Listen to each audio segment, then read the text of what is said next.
tila merong nabubuong sigalot sa pagitan ni na Kim Chiu at Vice Ganda. May ilan nga pong mga fans ni Kim Chiu ang tila umalma sa hindi nga po pag-mention ni Vice Ganda sa acceptance speech nga po nito sa katatapos lamang po na First FAMAS Entertainment Art Award na ginanap nga po sa Manila Hotel nitong Lunes. At doon nga po guys sa award night or event na yon ay tila binigyan ng maling pagkahulugan ang di pag-mention ni Vice Ganda sa co-host nitong si Kim Chiu. Yung mga fans guys ay tila dismayado kay Vice Ganda. Talagang inatake po nila, binatikos po nila si Vice Ganda na kesyo, parang plastikan lang daw po ang pinapakita ng dalawang host ng It's Showtime sa pananghaliang programa ng Madlang People. So yun po, parang masama ang loob ng fans ni Kim Chiu kay Vice Ganda, which upon checking or watching nga po ng It's Showtime ay para naman po silang okay. Okay naman po ang samahan ni Vice Ganda at Kim Chiu. Bagay na sabi nga po ng mga fans ni Kim Chiu na parang nagpaplastikan na lamang daw di umano si Kim Chiu at Vice Ganda. So parang sabi ng mga fans ni Kim Chiu ay bakit daw hindi minention si Kim Chiu sa awards night.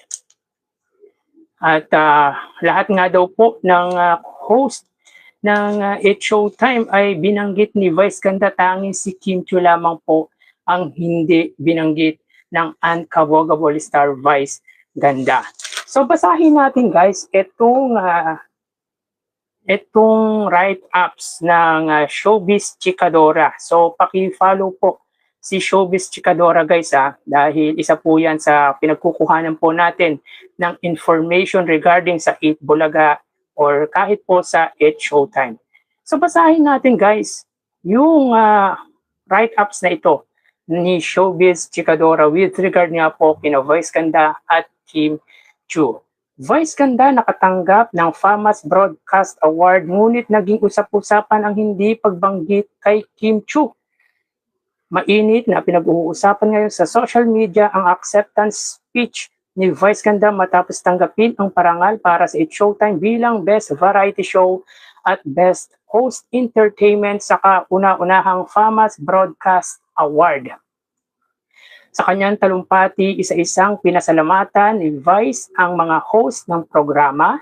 Gayunpaman, napansin ng maraming netizen na hindi nabanggit ang pangalan ni Kim Chiu dahilan upang umalma at magpahayag ng pagkadismaya ang ilan sa mga tagahanga ng aktres. Dahil dito umani ng batiko si Vice Ganda mula sa ilang Kim Chiu fans habang may iba namang naniniwalang maaring hindi ito sinasadya at naghihintay pa ng anumang paglilinaw mula sa kampo ng komedyante. Well, mga kaparokya, parang may nakita nga po tayong sinabi si Vice Ganda na in good terms naman po sila ni Kim Chiu. So yung statement na yun guys ay linaklarify ni Vice Ganda na wala po silang sigalot ni Kim Chiu. Tanging ang mga fans lamang po ang hindi tila nauunawaan ang ganitong interpretasyon. So maaring hindi nga po nabanggit ni Vice Ganda yung pangalan ni Kim Chiu, subalit hindi ibig sabihin nun ay meron na po talagang sigalot between the two hosts, di ba? Maaring dala ng excitement. Sabihin natin guys, nabanggit niya na dahil sa dami nga po ng host ng It's Showtime, pero hindi pala nabanggit. Pwedeng isipin na ni Vice Ganda na gano'n pero tingin ko wala naman pong sigalot between Kim Chiu at saka kay Vice Ganda. Nga lang, ang mga fans nga po ni Kim Chiu ay talagang umalma. Parang hindi nila matanggap na sa dinami-rami daw po ng mga host ay tanging si Kim Chiu lamang daw po ang hindi binanggit ni Vice Ganda. Sa mga kaparokya, naiintindihan naman po natin yung sentimentong ito ng mga fans ni Kim Chiu. Dahil kahit sino guys kahit mali po or tama man po or mali ang ating sinusuportahan, ay pagtatanggol at pagtatanggol natin ang ating sinusuportahang tao. Di ba? Kahit mali yan, susuportahan at susuportahan pa rin natin. Pero kung ano man po ang sentimentong nasa saloobin po nila, ay naiintindihan po natin sila. Pero again, para sa akin, nakadidismaya man po, tulad ng sinabi ng mga fans ni Kim Chiu, at parang nadidiscredit daw po ng main host ng It's Showtime ang contribute or na-contribute ni Kim Chiu sa It's Showtime. Parang gano'n, nadidiscredit daw, nami-misinterpret din, guys, ng mga fans ni Kim Chiu yung hindi pag-mention niya po ni Vice Ganda. Pero again, guys, ako personally, hindi po sinasadya ni Vice Ganda na hindi po i-mention ang pangalan ni Kim Chiu sa nasabing event. At may nakita nga po tayong post, guys, coming from Kim Pao fan page na kung saan ay para sa akin hindi po maganda ito. Dahil ito po ay nagpo-provoke ng awayan between the two main hosts at para sa akin kung ipagpapatuloy ito ng fans ni Kim Chiu ay medyo magkakaroon ng alanganin si Kim Chiu sa It's Showtime, knowing naman na ang muka ng It's Showtime ay none other than na si Vice Ganda. So dapat para sa akin ay medyo mag-isip-isip muna yung fans ni Kim Chiu na atakihin si Unforgettable Star Vice Ganda kung gusto nito. Kung gusto ng mga fans ni Kim Chiu na tumagal ito sa pananghaliang programa ng Madlang People na It's Showtime. Knowing naman po na si Vice Ganda po ang pinaka-main host ng It's Showtime. Sabi dito ng Kim Pao Heart fan page, follow din po guys si yung Kim Pao Heart fan page. Sabi dito, nasasabi nyo lang yan dahil hindi nyo like si Kimi. Kunwari, baliktad ang sitwasyon at si Kimi yung nandun para tumanggap ng award at nakalimutan niyang i-mention si Vice Ganda. I'm pretty sure mababash na naman si Kimi. Dito guys, siguro disagree po tayo. Disagree po tayo na kung si Kim Chiu po ang tumanggap ng award ay hindi po niya or makakalimutan niya pong banggitin ang pangalan ni Vice Ganda.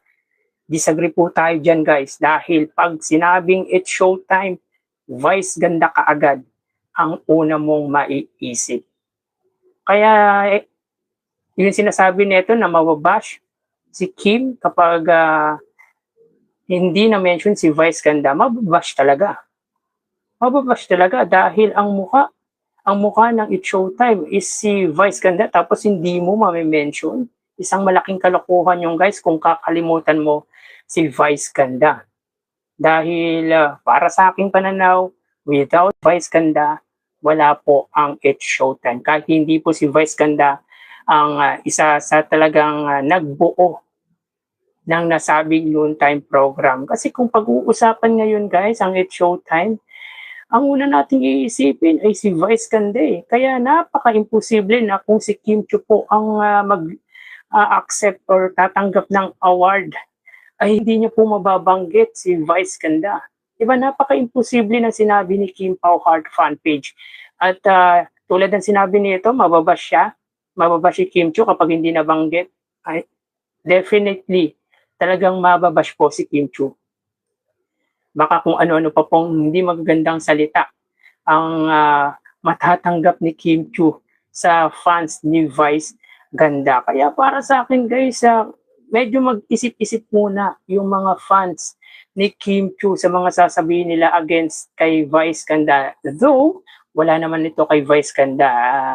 Medyo alam ni Vice Ganda yung gagawin sa mga ganitong sitwasyon. At saka professional si Vice Ganda, kaya hindi niya naman to iisipin. Nga lang, ang problema, yung mga fans mismo, yung nagpo-provoke para lumaki at pag-usapan yung patungkol sa tila sigalot ni na Vice Ganda at Kim Chiu. Pero again, guys, clarify na po ni Vice Ganda na in good terms po sila ni Kim Chiu. At upon watching nga po sa It's Showtime, ay okay naman po. Okay naman po sina Vice Ganda at Kim Chiu. O, tuloy natin guys, ang hindi pagbanggit sa'yo para sa parangal ay isang malaking scratch sa puso. So yun nga po yung sinasabi natin guys, naiintindihan po natin ang sentimiento ng mga fans ni Kim Chiu. Nga lang, hindi man din po sinasadya or hindi naman din po intention or hindi din po gusto ni Vice Ganda na hindi po mabanggit. Malamang sa malamang feeling ni Vice Ganda ay nabanggit niya na si Kim Chiu. Dahil halos lahat na nga po or lahat na nga po ng host ng It's Showtime ay nabanggit. So po pwedeng naisip ni Vice Ganda na nabanggit niya na si Kim Chiu. Di ba? Hindi po intentional, hindi po ibig sabihin ay kinalimutan po si Kim Chiu ni Vice Ganda. Di ba? Lubhang maramdamin at na-misinterpret lamang po ng fans ni Kim Chiu yung hindi nga po pag-mention ni Uncoverable Star Vice Ganda sa pangalan po nito nung time na nag-receive nga po ng award ang Uncoverable Star. So, yun. Lalong-lalo na ikaw, lalo na, sabi niya dito guys, lalong-lalo na ikaw lang yung nag-iisang hindi binanggit. Yun bang feeling mo hindi ka belong sa pamilya? Dahil merong nag-ano dito guys merong nag-comment, kaya napasabi dito yung, napa-comment din yung fan page na ito. Sabi ng nag-comment guys, napaka-entitled naman kasi nitong mga fans ni Kim Chiu. Diyos ko na para bang ikasisira ng karir ng idol nila kapag hindi na mention. Showtime was built without her. Which is, totoo naman po guys, mag-ooperate at mag-ooperate ang It's Showtime without Kim Chiu. Well, in fact guys, if I'm not mistaken, si Kim Chiu ay pinaglaban po yan ni Vice Ganda para maging bahagi ng noontime program ng Madlang People. Sa pagkakatanda po natin guys, ay ayaw nga po yan ng dating direktor ng Showtime na si Bobet Vidanes. Si Bobet Vidanes guys ay dating director ng It's Showtime. At nagulat na nga lang daw po si Bobet Vidanes na host na pala si Kim Chiu ng nasabing noontime program. At ipinaglaban po yan ni Uncoverable Star Vice Ganda. Kaya ito yung sinasabi po natin guys, na sana maghulos dearly ang mga fans ni Kim Chiu. Kasi without Vice Ganda that time, ay wala po si Kim Chiu sa It's Showtime. Pinaglaban po ni Vice Ganda. Hindi ko sinasabing may utang na loob guys si Kim Chiu kay Vice Ganda. Ibig ko lang sabihin guys ay isa si Vice Ganda sa tumulong kay Kim Chiu para maging parte nga po ng noontime program ng It's Showtime. At tulad nga po na sinabi na nag-comment nga po dito, ang It's Showtime po ay mabubuo kahit po wala si Kim Chiu. So agree po tayo dito guys. Agree po tayo. So para sa akin guys, ito lang guys yung sa aking pananaw. Tao lang tayo, nagkakamali tayo. Siguro naman hindi big deal sa atin kung hindi tayo ma-mention. Di ba? Hindi naman sinasadya of course ni Vice Ganda dahil ang masakit lang daw po kasi guys sa part ni Kim Chiu ay tanging si Kim Chiu lang daw po ang hindi na-mention or nabanggit nung time na nagtanggap nga daw po ng award si Vice Ganda nitong nagdaang Lunes. Well, for sure wala naman yung kay Kim Chiu. Naintindihan ni Kim Chiu yun. At tao lang din naman po si Vice Ganda Di ba? Kung may kakulangan man, for sure humingi na ng sorry yan kay Kim Chiu personally.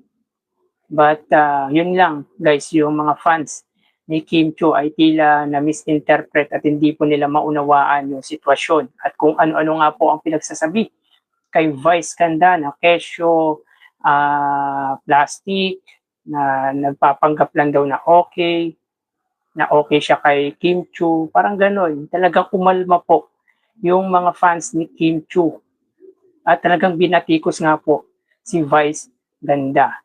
Kasi sa totoo lang guys, pwede talagang makalimutan Makalimutang banggitin yung isang tao, yung mga nakasama mo. Kahit close pa kayo guys, pwedeng makalimutan yan. pwede makalimutan yan.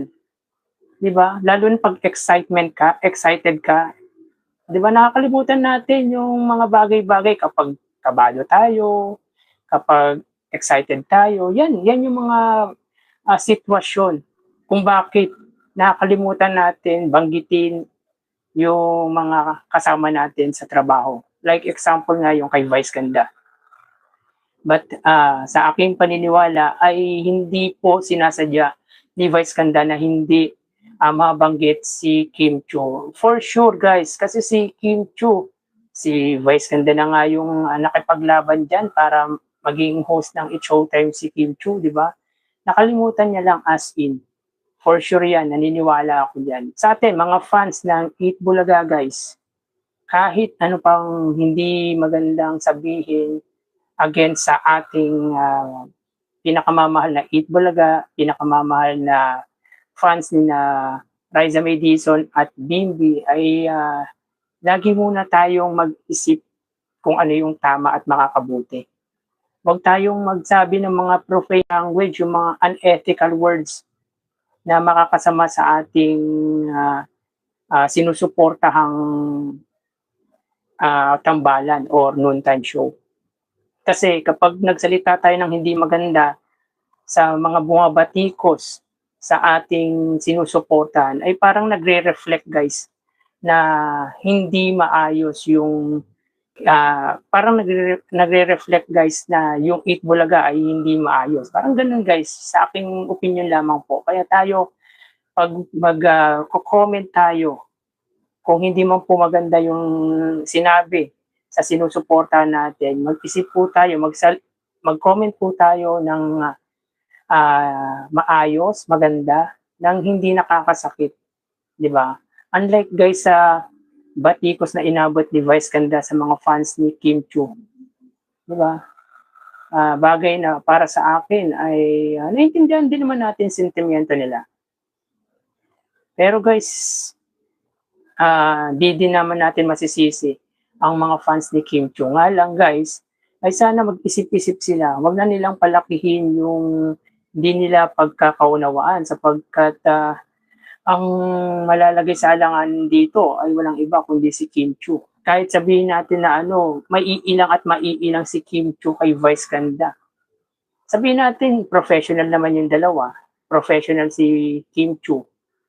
Pero hindi natin maalis na pwedeng may ma-awkwardan si Kim Chiu kay Vice Ganda dahil sa mga fans, sa mga pinagsasabi ng fans ni Kim Chiu against Vice Ganda. Kaya again, tayo mga fans ng Eat Bulaga, tayo mga taga-suporta ng tambalang Riza May Dizon at Bimbi, kapag nakakatanggap tayo ng hindi magandang salita against sa kila Maybe, ay mag-isip muna tayo ng doble-doble.